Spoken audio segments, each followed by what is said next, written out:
25 में क्या चाइना के ऊपर और भी बड़ा गाज गिरने वाला है? वर्ल्ड बैंक ने ऐसा क्या कहा है? तो वहीं जिनपिंग ने इस बार भाषण देते समय कहा, क्या है डिफ्लेशन?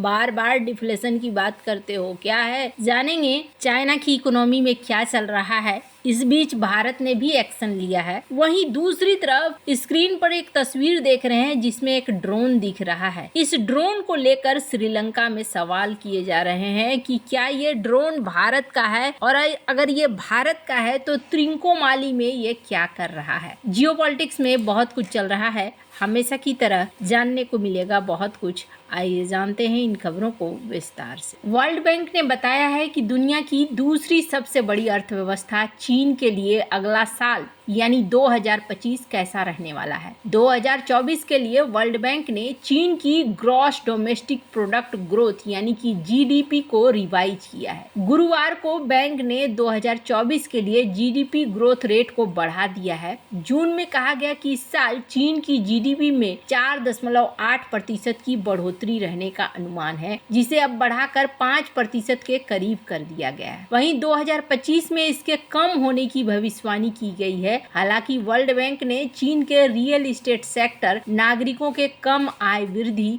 और घरों की कम कीमतों के आर्थिक स्थिति पर पड़ने वाले प्रभाव की चेतावनी दी है। रिपोर्ट में कहा गया कि चीन लंबे समय से प्रॉपर्टी सेक्टर में संकट से जूझ रहा है और अगले साल भी ये चुनौतियां रहने वाली है। इसके कारण घरेलू आर्थिक स्थिरता और वैश्विक बाजारों में जोखिम पैदा होगा। वर्ल्ड बैंक ने जून में चीन की जीडीपी ग्रोथ 4.8% रहने की भविष्यवाणी की थी, जिसे उसने रिवाइज करके अब 4.9% कर दिया है। चीन में वर्ल्ड बैंक के डायरेक्टर मारा वॉरिक ने कहा है कि राष्ट्रपति शी जिनपिंग को प्रॉपर्टी सेक्टर की चुनौतियों से निपटने का रास्ता निकालना होगा। ऐसी नीतियां बनानी होंगी जो नागरिकों और परिवारों के लिए न सिर्फ लाभकारी हो बल्कि असमानता और गरीबी के खतरे से भी बचाए। ऐसी नीतियां लोगों को आर्थिक अवसर प्रदान करेंगी। उन्होंने ये भी सुझाव दिया कि स्थानीय सरकार के वित्त में सुधार जैसी चीजें इकोनॉमिक रिकवरी में चीन की मदद कर सकती हैं। वर्ल्ड बैंक के अनुसार अगला साल आर्थिक स्थिति के लिहाज से चीन के लिए उतना अच्छा रहने का अनुमान नहीं है। रिपोर्ट की माने तो 2025 में जीडीपी ग्रोथ रेट 4.9 से गिरकर 4.5% रह जाएगी।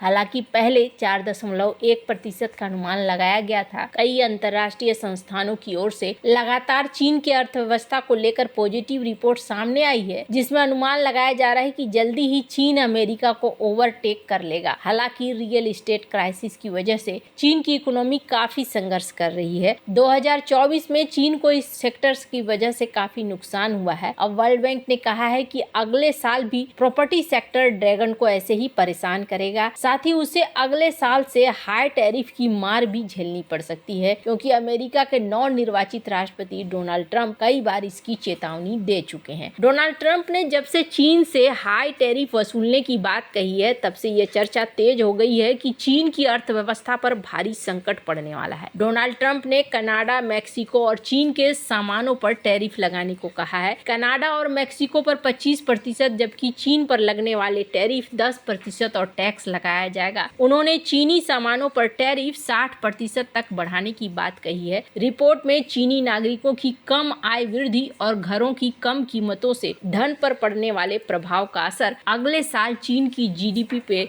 देखने को मिलेगा। रॉयटर्स के अनुसार चीन अपनी ग्रोथ को पटरी पर लाने के लिए चीन की सरकार अगले साल स्पेशल ट्रेजरी बॉन्ड के लिए 3 ट्रिलियन युआन यानी कि 411 अरब डॉलर जारी करने के लिए सहमत है। इसी बीच देखने को मिला है कि चीनी राष्ट्रपति शी जिनपिंग कथित तौर पर अर्थव्यवस्था में डिफ्लेशन के खतरे को खारिज कर रहे थे। इन्होंने ये कहा कि चलो अच्छा है ना, कंज्यूमर को सस्ते दामों पर चीजें मिल रही हैं, तो फिर टेंशन किस बात की है। आपको तो यहाँ पर इन्वेस्टमेंट करना चाहिए, पैसे खर्च करने चाहिए। ये उतनी चिंतित नहीं दिख रहे हैं और उन्होंने ये भी कहा कि ये कोई बड़ी बात नहीं है, जिसके बाद ये माना जा रहा है कि यहाँ पर डिफ्लेशन को लेकर अब बहुत ज्यादा चर्चा नहीं की जाएगी, नजरअंदाज कर दिया जा रहा है डिफ्लेशन को। उन्होंने पूछा कि डिफ्लेशन में इतना बुरा क्या क्या है। उन्होंने सलाहकारों से पूछा कि क्या लोगों को ये पसंद नहीं है, चीजें सस्ती है। तो रिपोर्ट में कहा गया कि इस टिप्पणी के बाद डिफ्लेशन का विषय अब अनिवार्य रूप से बीजिंग के नीति निर्माताओं के लिए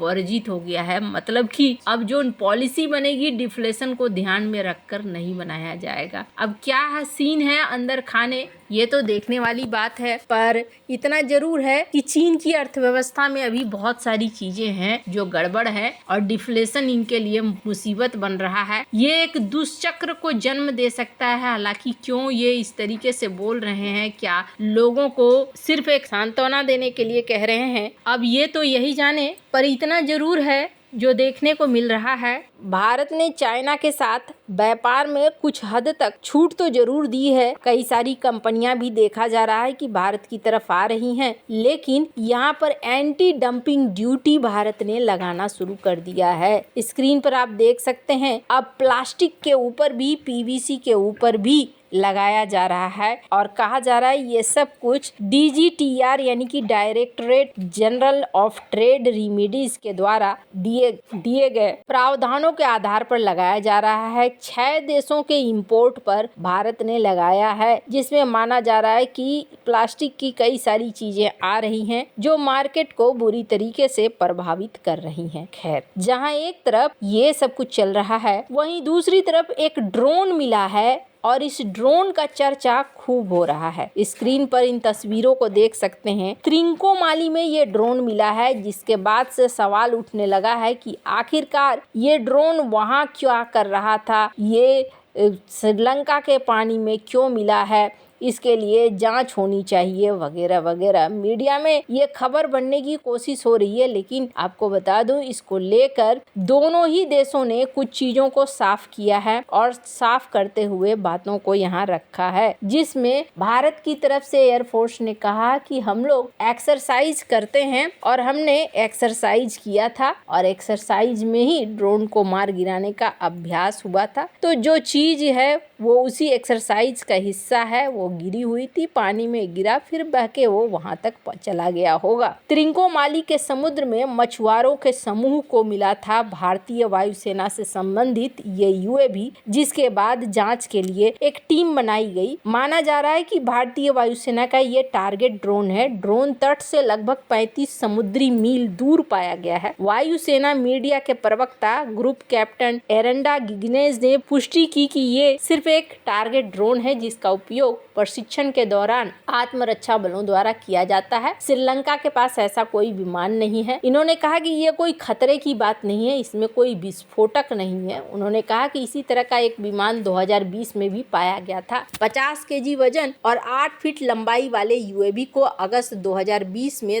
तलपदा मुहाने के पास 7 मछुआरों ने बरामद किया था। संभवतः इसका परीक्षण चांदीपुर में एकीकृत परीक्षण रेंज में किया गया था। उस समय ITR चांदीपुर के निदेशक विनय कुमार दास ने भी कहा था कि ये परीक्षण भारतीय वायुसेना द्वारा किए जाने वाले नियमित अभ्यास का हिस्सा था और आग्रह किया था कि चिंता का कोई कारण नहीं है। ये चांदीपुर में भारतीय वायुसेना द्वारा किया जाने वाला एक निर्धारित अभ्यास का हिस्सा था। दूर से संचालित ये टारगेट विमान, जिसे खर्च करने योग्य विमान कहा जाता है, उपयोग के बाद पानी में फेंक दिया जाता है। ये अनिवार्य रूप से एक खाली फाइबर बॉडी है, इसलिए इसको फिर से प्राप्त करके सामान्य नहीं बनाया जा सकता है और सिर्फ ये प्रशिक्षण के लिए था। पानी में बहकर किसी तरह श्रीलंका पहुंच गया है। वैसे आपको क्या लगता है, इन सब मामले में आपकी क्या राय है, कमेंट कर जरूर बताएं। जल्द मिलते हैं अगले वीडियो में नई खबर के साथ।